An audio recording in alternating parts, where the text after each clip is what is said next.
지난 시간에는 저와 여러분이 어떤 사람이 하나님의 자녀에게 속한 사람이고 또 어떤 사람이 마귀에게 속한 사람인지에 대해서 함께 살펴봤습니다. 그 기준에 대해서 사도 요한은 마귀에게 속한 자는 죄를 짓고 하나님의 자녀는 죄를 짓지 않게 된다라고 그렇게 기록한 내용을 살펴봤는데요.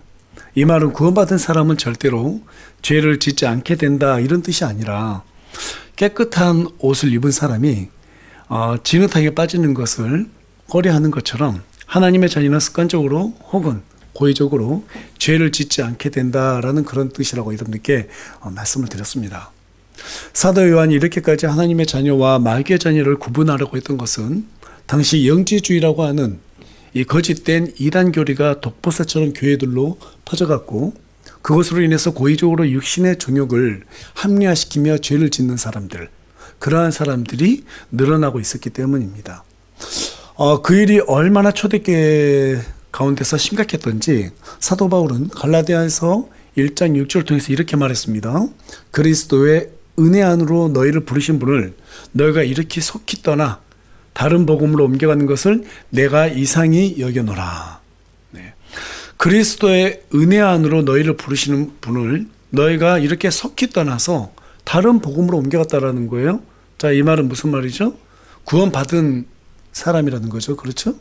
구원받은 사람들이 이런 마귀의 거짓된 교리에 현혹되어 가지고 넘어갔다라는 거예요. 넘어갔다라는 거예요.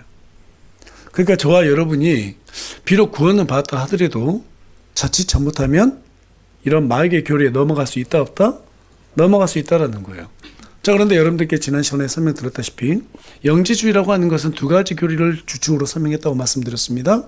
첫 번째는 본래 육신은 악하기 때문에 태어날 때부터 우리는 악한 육체를 가지고 태어났기 때문에 육신으로 짓는 쾌락의 죄는 죄가 아니다. 두 번째는 예수님께서 육신으로 오셔서 침례를 받을 때 그때 영원하신 그리스도가 그분 안에 몸 안으로 들어갔다가 예수님께서 십자가에 달려서 죽으실 때 영원하신 그리스도는 그 몸에서 빠져나갔기 때문에 예수님은 육체만 죽었을 뿐이지 실제로 그리스도는 죽은 적이 없다. 그래서 절대로 죄 많은 인간의 대속이 이루어지지 않았다. 이렇게 주장하는 게 바로 영지주의라고 하는 교리였어요. 여러분, 구원받은 사람이라면요, 이 교리를 받아들일 수 있어요? 없어요? 없어요. 분별할 수 있어요? 없어요? 분별할 수 있어요. 분별하지 못할 수가 없어요. 따라서 거기에 걸려 넘어졌다라는 것은 죄를 짓고 싶은 마음 때문에 의도적으로 자기를 합리화시켜서 넘어진 것이지, 자기 자신이 죄를 선택하고 싶어서 그런 교리를 따른 것이지 몰라서 따르지 않았다는 거예요. 그래서 사도 바울이 죄를 짓는 자는 하나님께 속하지 않았다 이렇게 말한 거예요. 또 실제로 구원받지 않은 사람들은 예수님을 믿게 되면 죄를 짓지 못하기 때문에 불편하게 생각이 들 거란 말이에요. 그래서 영지주의라고 하는 이 교리가 너무도 매혹적인 거죠. 그런 사람들 영원히 예수님을 믿지 않게 되는 거죠. 자, 그래 그런 의미에서 사도 요한이 죄를 짓는 자는 하나님께 속하지 않았다, 하나님 몰랐다 이렇게 표현했다라고 여러분들께 설명을 드렸습니다. 여러분, 하나님의 자녀는 하나님의 뜻을 기뻐하는 본성을 지녔어요. 때문에 저와 여러분이 하나님의 자녀라면 그분의 뜻을 이루며 살아갈 때 참된 기쁨을 누리게 되어 있습니다. 그분의 가장 큰 기쁨이 무엇이라고 말씀드렸습니까? 복음으로 사람의 생명을 살리는 일이라고 말씀을 드렸고, 그 일이 어디에 맡겨졌다고요? 교회에게 맡겨졌다라고 여러분들께 설명을 드렸습니다. 때문에 사도 요한은 교회를 구성하는 형제 사랑을 무척이나 강조하고 있어요. 요한일서를 통해서. 그 일이 곧 하나님의 의, 즉 복음의 사역을 맡은 형제들, 그 형제들을 사랑해서 복음을 전하게 하는 것, 그것이 바로 의를 행하는 것의 가장 중요한 부분이기 때문에 이 형제 사랑을 강조하고 또 강조하고 있다는 뜻이에요. 그러나 오늘날 많은 사람들이 교회를 오랫동안 다니지만 왜 형제를 사랑해야 되는지 모르고 그냥 단순하게 서로 사랑해야 된다고 하니까 사랑하려고 노력하게 되는데, 저와 여러분은 사실 사람들을 사랑할 수 있는 능력이 없어요. 어떻게 사람이 사람을 사랑할 수가 있어요? 자기 형제를 사랑하는 것도 쉽지 않은데요. 그래서 우리 하나님께서 10가지의 계명을 주셨죠.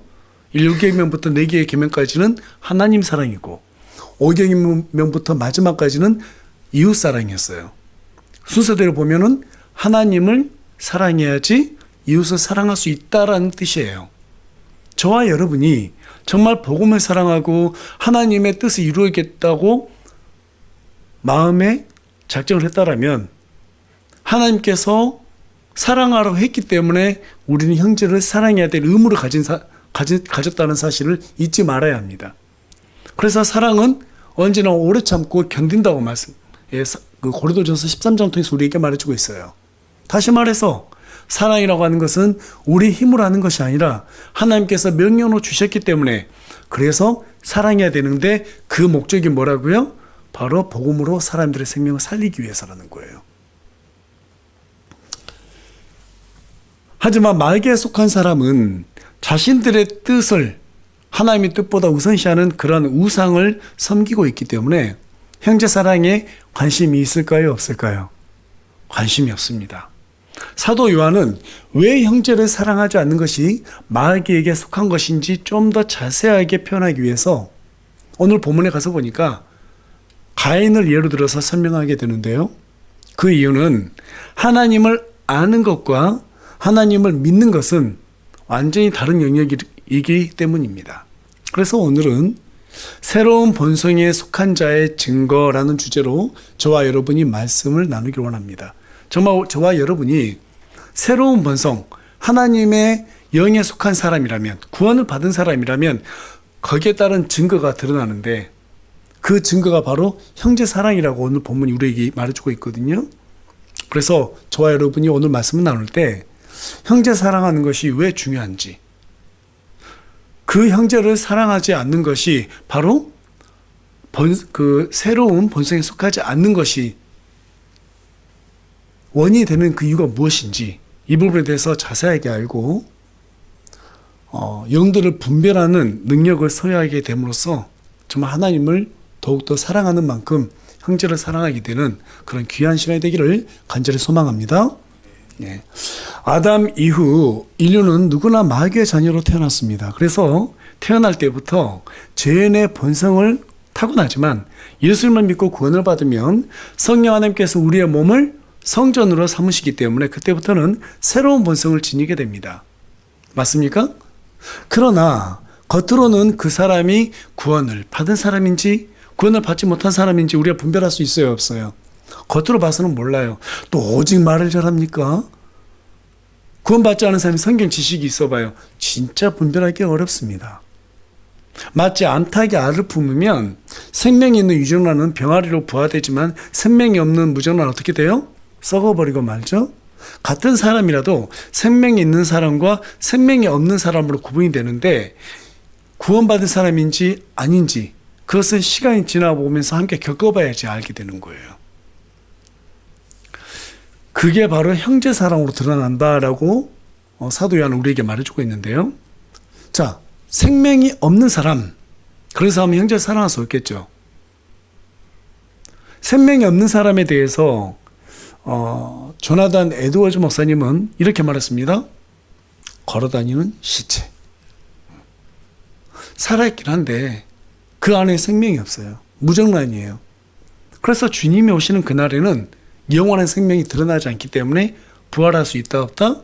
부활할 수 없다라는 거예요. 그래서 그 사람은 살아있다라고 하는 이름은 있지만 이미 죽어있는 사람과 같다라는 의미에서 걸어다니는 시체라고 표현을 했어요. 그런데 그 걸어다니는 시체 좀 극단적인 표현 아닌가 이런 생각을 하게 됐기도 했지만 어디까지나 하나님께서 보시는 시각에서는 그렇게 볼 수 있다는 생각이 들어요. 그래서 오늘날 이 교회들에게 우리의 요구하는 하나님의 뜻이 무엇인가 하면 그 사람들 살리라는 거예요. 그 사람들에게 말씀을 가르쳐서 그 말씀에 씨앗을 넣어서 그 사람들의 영을 살리라는 거예요. 살리라는 거예요. 그 일이 우리 형제들에게 맡겨져 있기 때문에 형제들을 서로 사랑하고 품어주는 게 아주 중요하다라고 오늘 본문 우리에게 말해주고 있는 것입니다. 하지만 생명이 없는 사람들은요, 생명 있는 사람들의 그 입장을 이해할 수가 없어요. 하나님을 볼 수 없기 때문에 하나님을 볼 수 없는 사람들은 하나님의 뜻을 투영해서 사람들을 이해할 만한 그런 능력이 없습니다. 마귀의 본성에 속해 있는 그러한 사람들은 새로운 본성에 속한 사람들을 이해하지도 못하고 이해하고 싶지도 않기 때문에 또 그들은 와서 죄에 대해서 어때요? 꾸짖잖아요. 우리에게 자신들에게 죄인이라고 고백하라고 하잖아요. 그러면 기분이 좋을까요? 안 좋을까요?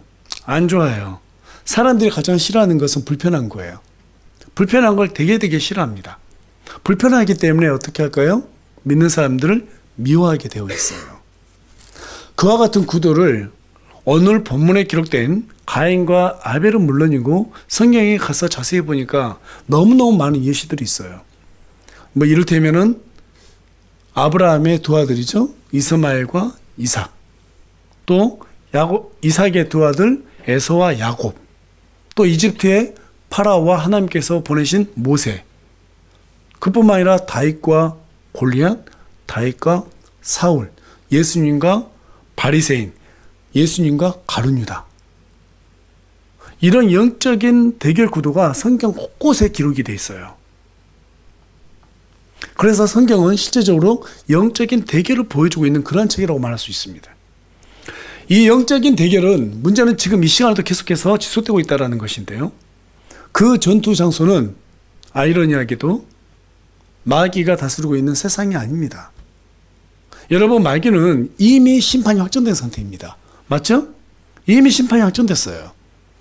그들이 지금 이 시간에 할 수 있는 최대의 노력은 예수님의 심판을 지연시키는 일이에요. 그래야 자신들이 심판을 늦게 받을 거니까. 지금 그 외에는 할 수 있는 게 없어요. 그러면 심판을 지연시키려면 어떻게 해야 될까요? 복음의 속도를 늦춰야 되겠죠? 그래서 거짓된 교리들을 계속해서 만들어내는 거예요. 교회를 공격하는 거예요. 또 뿐만 아니라 교회에 와가지고 지체들을 어떻게 해요? 분란을 일으키는 거예요. 서로 사랑하지 못하게 만드는 거예요. 우리의 마음이 미움에 사로잡혀 있으면 복음을 전할 수 있어요? 없어요? 전할 수가 없어요. 그게 바로 마귀가 가장 원하는 거예요. 이런 영적인 눈을 우리가 가지고 있지 않으면 절대로 우리는 하나님의 뜻을 이루어 나갈 수가 없습니다. 교회가 존재할 이유가 없는 거예요. 다시 말해서 교회의 영적 전투 장소는 세상이 아니라 교회에서 일어나고 있는 거예요. 하나님의 군대인 교회, 그 교회에서 적으면 적은 대로 공격을 하고 크면 큰 대로 공격하는 거예요. 적을수록 아주 사소한 것으로 사람들 미워하게 만들고요. 크면 클수록 더럽고 아주 더러운 그러한 어떤 방법들로 교회들을 공격하게 되어 있습니다. 자, 그렇다면 교회 내에서 이런 영적인 전투가 어떤 방식으로 일어나고 있는가? 그렇다면 새로운 본성에 속한 사람과 마귀에 속한 사람의 가장 큰 차이점은 무엇인가? 자, 그 첫 번째가 12절에 기록되어 있는데요. 자, 우리 다 같이 한 목소리 읽어보겠습니다. 시작. 가인과 같이 되지 말라. 그는 저 사악한 자에게 속하여 자기 형제를 속였는데 그가 무슨 이유로 그 형제를 죽였느냐? 자기 행위는 악하고 자기 형제 행위는 의로웠기 때문이라. 가인이 아벨을 죽인 이유는 시기와 질투 때문이었어요. 여러분 잘 아신 바와 같이 장성한 가인은 농부가 됐죠? 그리고 아벨은 양을 치는 목자가 되었습니다. 자, 시간이 흐른 뒤에 아벨은 양떼 중에서 첫 새끼를 하나님께 헌물로 드렸고 가인은 곡식을 헌물로 드렸습니다. 하지만 하나님께서는 아벨과 그의 헌물은 받으셨지만 가인과 그의 헌물은 받았어요? 안 받았어요? 받지 않았어요. 아벨은 하나님의 기쁨을 위해서 정성스럽게 자신의 헌물을 준비했지만 가인은 자신의 기쁨을 위해서 헌물을 준비했기 때문에 하나님께서 아벨 것만 받고 가인 것은 안 받았다는 거예요. 하나님께서는 자신을 위해서 하나님을 찾는 종교인들에게는 관심이 없습니다. 때문에 그런 사람들이 드리는 헌물에도 관심을 두지 않아요. 그래서 제가 우리 교회 예배 시작되기 전에 앞에 스크린에 뭘 띄워놨어요? 믿음이 없으신 분들은 헌금에 대한 부담을 갖지 않아도 된다라는 문구를 띄워놓은 거예요. 그런 믿음이 없는 허물은요, 그냥 기부금에 해당되거든요. 자, 그래서 다시 본문으로 들어가 보면 가인이 지금 이 아벨을 시기했고 그 결과 동생 아벨을 어떻게 했어요? 돌로 쳐서 죽이고 말았습니다. 여러분, 모든 문제, 교회에서 모든 분란의 문제는 어디에서부터 시작되는가? 시기와 질투에서 시작되는 거예요. 이 시기와 질투는 단순히 한 남자를 두 여자들의 그런 질투 이런 게 아니에요. 여러분, 시기와 질투는요, 살인으로 이어지게 만드는 아주 무서운 악덕입니다. 그냥 대충 넘기면 안 되는 거예요.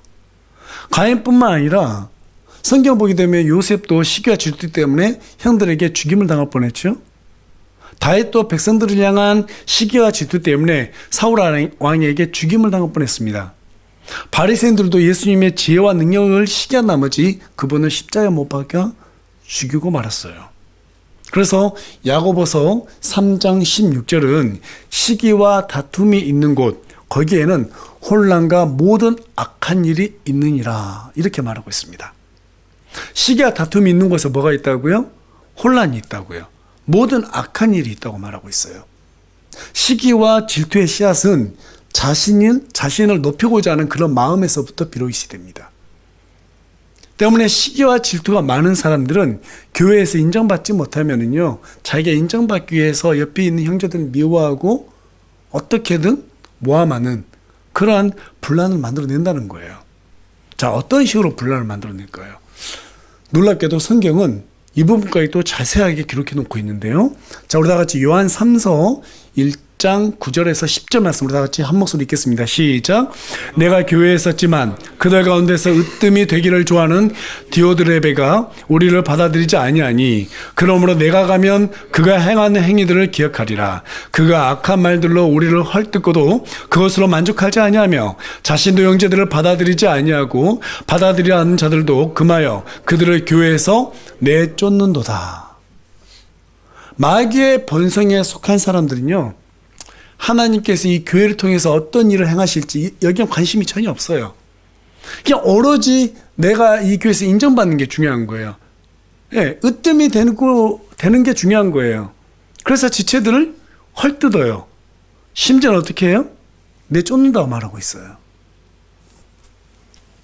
제가 교회를 다닐 때마다 이런 사람들이 꼭 있더라고요. 없는 데가 없었어요. 지금까지 살아오면서. 없는 데가 없었어요. 특히 교회들 보면은 이렇게 찬양하는 곳 있잖아요. 찬양 팀들 있잖아요. 자세히 한번 봐보세요. 얼마나 자기들끼리 찬양 팀 여러 개 있잖아요. 시기와 질투 장난이 아니에요. 우리가 더 잘하니 못하니. 하나님의 뜻만 높여진, 하나님의 기쁨을 위해서 그 찬양한다면 자기들끼리 그렇게 다툴 이유가 있어요, 없어요? 시기 질투할 이유가 있어요, 없어요? 못하면 못하는 대로 하나님께 기쁨이 되는 것이고, 잘하면 잘하는 대로 하나님께 기쁨이 되는 겁니다. 정말 실력이 중요하다면 저와 여러분 여기 앉아있을 사람 없어요? 노래 다 잘해야 되게요?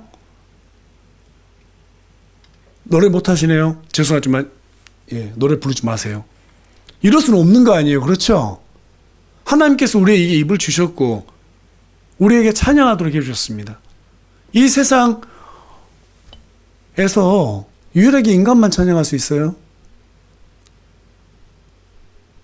여러분, 어떻게 그런 특별한 존재인 우리가 하나님을 영화롭게 하는 과정에서 시기 질투할 수 있어요? 하나님의 기쁨, 하나님의 영광이 중요하지 않거든요. 당장 내가 인정받아야 되고 내 기쁨이 중요하거든요. 그러니까 거기에서 시기 질투가 끊이지 않는 거예요. 끊이지 않는 거예요.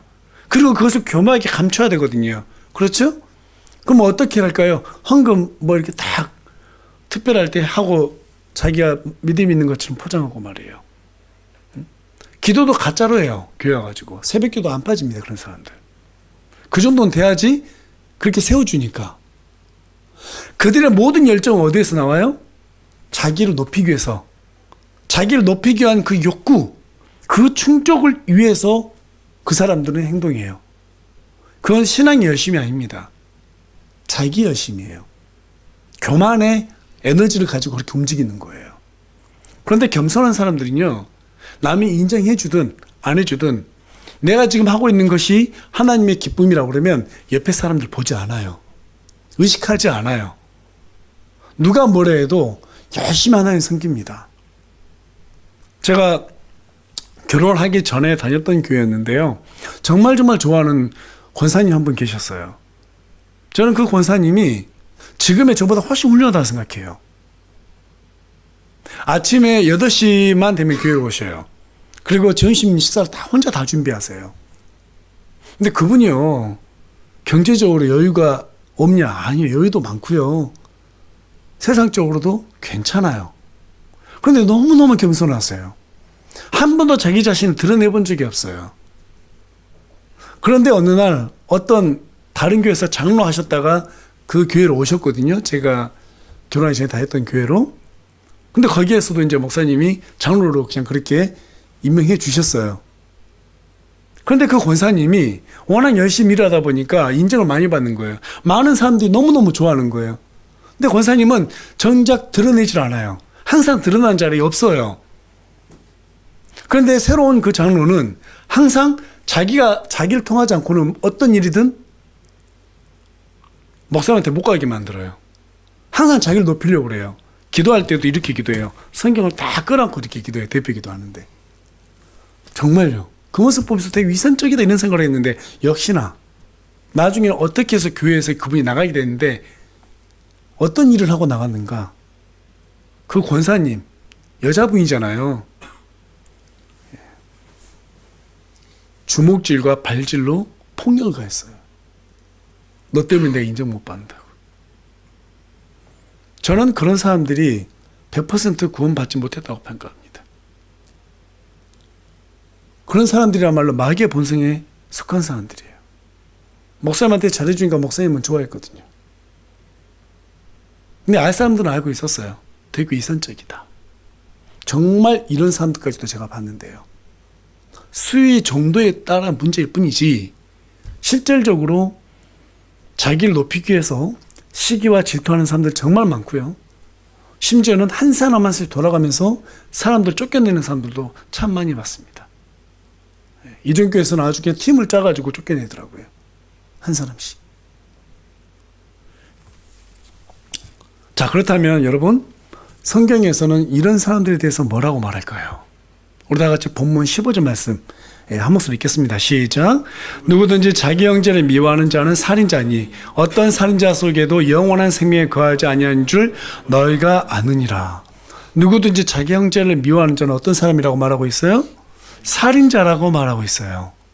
어떤 살인자 속에도 영원한 생명에 거하지 아니하는 줄 너희가 아느니라. 여러분, 왜 살인자라고 말할까요? 그 사람이 한 사람 한 사람이 복음을 전해서 많은 사람들의 생명을 살릴 수 있잖아요. 그런데 이런 식으로 행하게 되면 그 사람이 복음을 전하지 못하게 되면 사람들을 살릴 수 없잖아요. 그래서 살인자라고 간주하는 거예요. 여러분, 저와 여러분 이 시간에 정말 마음에 두려움을 가져야 돼요. 옆에 있는 형제들, 앞에 있는 우리 형제 자매들 봐보세요. 미워하잖아요. 시기 질투하잖아요. 그래서 그 사람이 마음에 상처 입고 다쳤어요. 살인자가 되는 거예요. 하나님 보시기에 그 사람은 살인자로 간주되는 거예요. 오늘 제가 만약에 성근이 형제를 너무 미워해. 그래서 막 타박하고 막 시기 질투하고 너 그렇게 살지 마라 하면서 마음을 다치게 했어요. 근데 내일 누군가를 만나서 복음 전하기로 했는데 그런 마음이 둘이 안 생겨가지고 못했어요. 하나님 보시기에 살인자인 거예요. 제가. 하나님 보시기에. 여러분 두려워해야 된다니까요. 정말 두려워해야 돼요. 가인이 아벨을 왜 죽였어요? 하나님의 생명이 없었기 때문입니다. 아담의 두 아들이었잖아요. 이제 인류의 씨가 퍼져가야 될 그때에 그 중요한 시기에 그 배후에는 마귀가 있었고 마귀가 아벨을 죽이게 만들었어요. 마귀는 알고 있었어요. 아벨이 하나님의 사람이라는 것을. 근데 가인은 유다서 가서 보면 어때요? 처음부터 마귀의 자식이라고 말하고 있어요. 가인의 뒤에 있는 이 마귀는 아벨이 하나님의 사람이라는 걸 알았기 때문에 아벨을 죽여야지만이 자신들의 심판이 늦어질 거라고 생각했고, 또는 메시아를 내지 못하게 될 것이라고 판단했을 것입니다. 여러분, 저와 여러분이 형제를 미워하게 되는 것은 우리가 가인이 되는 거예요. 하나님의 생명을 퍼뜨리지 못하게 만드는 방해하는 그런 방해꾼이 된다 이 말입니다. 생명이 없는 사람들은 다시 한번 말씀드리지만 하나님의 뜻에는 관심을 두지 않습니다. 오직 자신의 유익에만, 자신의 뜻에만 관심을 두게 돼 있어요. 그런 사람은 하나님께 잘 보여서 이 땅에서 잘 먹고 잘 살고 그것을 꿈으로 그리는 그러한 욕구에 사로잡힌 사람들이에요. 그 더러운 욕구가 바로 가인을 살인자로 만들었다는 것입니다. 교회도 마찬가지입니다. 교회에 올 때 하나님의 기쁨을 위해서 예배로 나오는 사람은 형제들을 경쟁 대상으로 보지 않아요. 미워하거나 시기하지도 않습니다. 하나님의 뜻을 함께 이루어가는 귀한 동역자로 생각하고 자신보다 더 나은 사람으로 여기는 그러한 겸손함을 겸비하게 되어 있습니다. 저와 여러분이 새로운 본성에 속한 사람이라면 옆에 있는 형제들을 귀하게 여기고 사랑하시기 바랍니다. 시기하거나 질투하는 것은 마귀에게 이용당하는 것이고 하나님의 뜻을 버리는 일이고, 또 정말 하나님께서 보시기에 우리를 살인자라고 생각할 수 있는 그런 아주 위험한 일이다 라는 사실을 늘 마음속에 그렇게 간직하시길 바랍니다. 그렇다면 새로운 본성에 속한 사람은 형제들을 어떻게 사랑해야 할까요? 본문 17절에서부터 19절 말씀으로 다 같이 한번 읽겠습니다. 시작. 그러나 누가 이 세상에 좋은 것을 가지고 있으면서 자기 형제가 궁핍한 것을 보고도 동정하는 마음을 닫아 그를 피하면 어찌 하나님의 사랑이 그의 안에 거하겠느냐. 내 어린 자녀들아, 우리가 말과 혀로 사랑하지 말고 행함과 진실함으로 하자. 이것에 의해 우리가 진리에 속하였음을 우리가 알고 또 그분 앞에서 우리 마음을 확고히 하리라. 새로운 본성에 참여한 사람들은요, 하나님의 사랑을 경험했기 때문에 형제를 사랑하게 되어 있습니다. 이것은 생명에 비롯된 자연스러운 결과예요.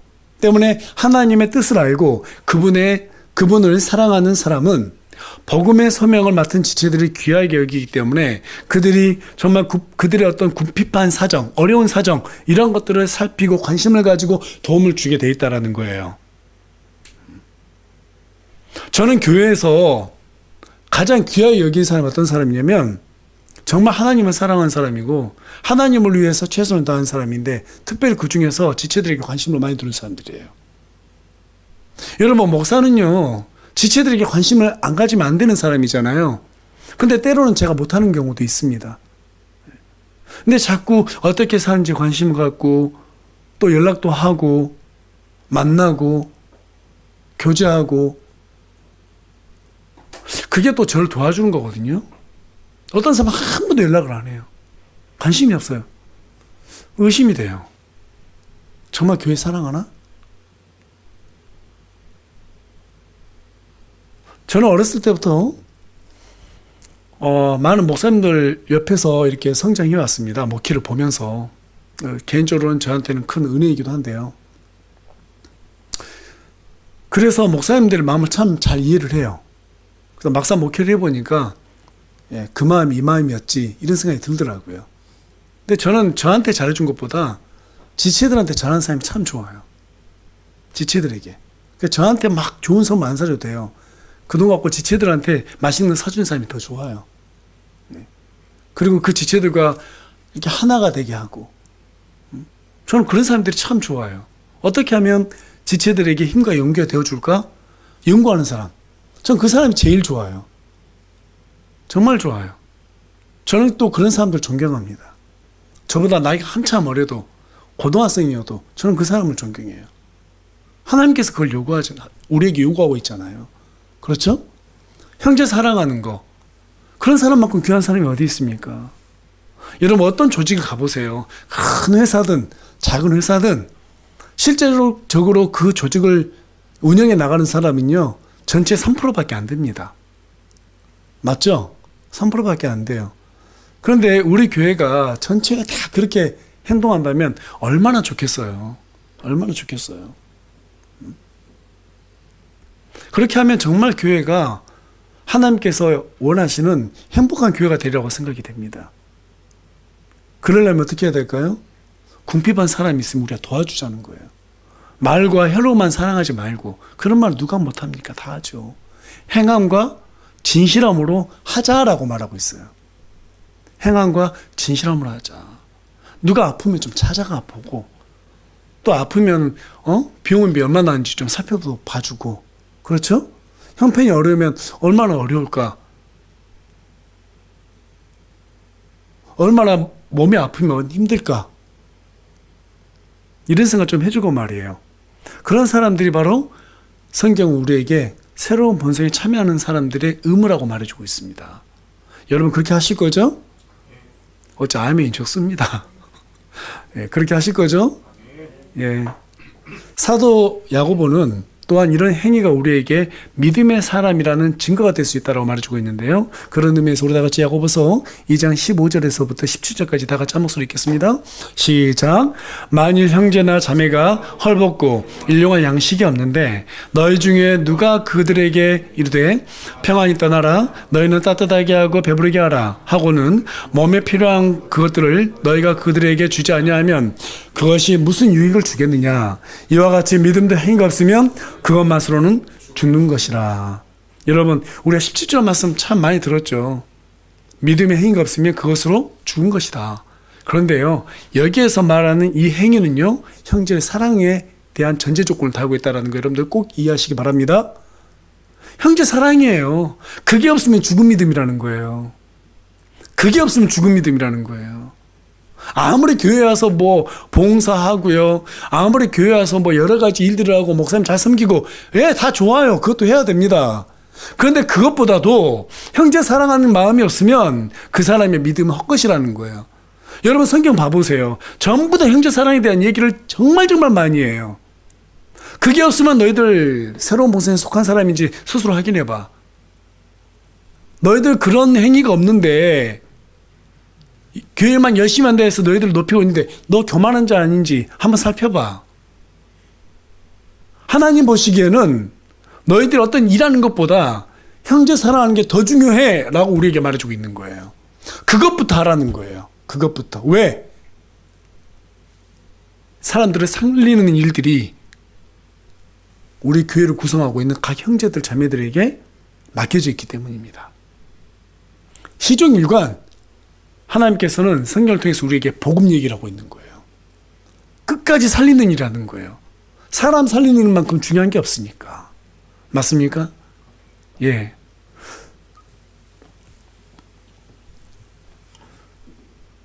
여러분, 주님은 사랑의 하나님이라고 말하고 있잖아요. 그렇죠?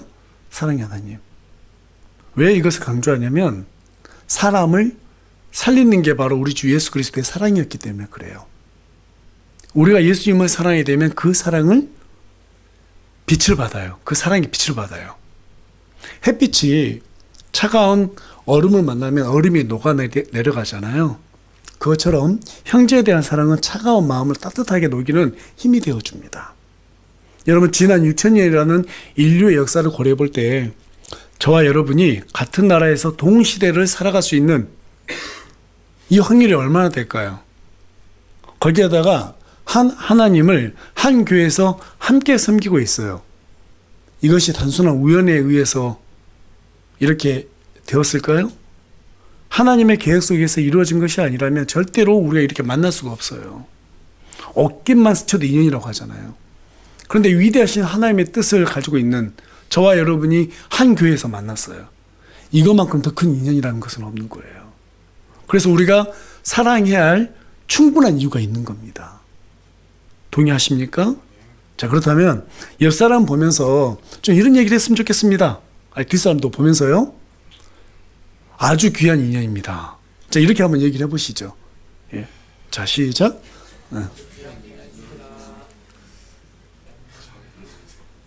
예. 별로 안 귀한 것 같아요. 우리가 서로 얼굴 마주보면 이 사람한테 정말 사람을 살릴 수 있는 그런 생명력이 있는 사람이구나, 그런 가능성이 있구나 한다면 정말 귀한 인연으로 여겨야 되는 거거든요. 그런 인연들을 내가 만난 게 너무 소중해요. 그래서 나중에 우리가 그리스도의 심판서 가게 되면은요, 우리 교회가 하나님 앞에 심판을 받는 단체전이 있을 거예요. 예. 상상해 보세요. 예수님 앞에 있는데 우리 세우물 침례교회 모든 사람들이 한 자리에 다 모여가지고 하나님 앞에 서가지고 보상에 대한 심판을 받는다 생각해 보세요. 우리가 정말 한 팀이 돼가지고 잘 일을 해내면 얼마나 당당하게 하나님 앞에서 서로 기뻐하면서 기다리겠어요. 그렇지 않겠어요? 가끔 그걸 상상해 봤으면 좋겠어요. 야, 수고했지. 그때 힘들었어. 순서 기다리면서 말이에요. 번호표 받고 있겠죠? 그때 우리 김용자님이 정말 열심히 했는데, 힘들었는데, 그래도 어떤 형제가 도와줬는데, 또 누가 힘들 때 우리 김용자님이 참 많이 힘이 되어줬는데, 야, 그거 보면서 정말 정말 좋았다. 이런 말들 서로 나누면서 우리 하나님 앞에 다 서게 되면 얼마나 마음이 따뜻하겠어요? 또 뿐만 아니라 영원한 하나님의 나라에 가서 우리가 서로 그때 만나게 되면 우리 살았을 때 한 팀이었잖아. 그게 얼마나 귀한 인연으로 느껴지겠어요. 이게 여기에서 끝난 게 아니라니까요.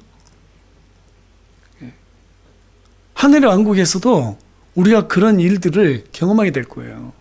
정말 정말 좋았어. 근데 좋은 팀이었어. 야, 그렇게만 생각하면 참 귀하고 너무너무 귀하죠.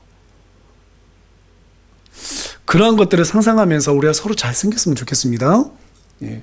하나님께서는 자신의 뜻을 이루기 위해서 이렇게 저와 여러분을 교회라는 이름으로 모이게 했어요. 세상 사람들의 친목 모임으로 부르지 않으셨습니다. 사람들의 생명을 살리는 그러한 소명을 맡은 공동체로서 불렀습니다. 그런 의미에서 하나님께서는 우리에게 새로운 본성을 주셨습니다. 그 본성이 바로 뭐예요? 그리스도의 본성이에요. 그래서 예수님께서는 우리에게 그리스도의 장성분량 이르기까지 성장하라고 명령하셨습니다. 그 본성에 섞였을 때 우리가 그 사랑을 느꼈을 때 사람들의 생명을 살려낼 수 있는 능력을 발휘하게 되기 때문입니다. 따라서 여러분, 오늘 말씀은 저와 여러분에게 두 가지 질문을 던져준다고 저는 그렇게 생각이 들어요. 과연 나는 형제들을 진정으로 사랑하고 있는가? 과연 나의 믿음은 사랑의 열매, 즉 행함으로 그 열매, 즉 진실함으로 그 열매를 맺고 있는가? 바라기는 모든 지체들이 여러분을 서로 좋아하게끔 우리가 그렇게 사랑했으면 좋겠습니다. 서로 사랑하세요. 예. 하나님의 사랑은 바다와 같아서 넘치도록 풍성하게 우리를 채워주는 힘이 있는데요. 그렇게 우리가 서로 사랑했을 때 하나님께서 그 풍성하신 은혜를 부어주실 줄을 믿습니다. 바로 그렇게 우리가 서로 사랑하겠다라고 하는 결단이 있었을 때 교회가 바르게 세워져 나갈 수 있고 진정한 하나님의 자녀로 살아갈 수 있는 능력을 얻게 된다고 성경 우리에게 말해주고 있어요. 그런 의미에서 우리 다 같이 18절 말씀을 읽고 오늘 말씀 마치도록 하겠습니다. 18절 말씀입니다. 읽겠습니다. 시작. 내 어린 자녀들아, 우리가 말과 혀로 사랑하지 말고 행함과 진실함으로 하자.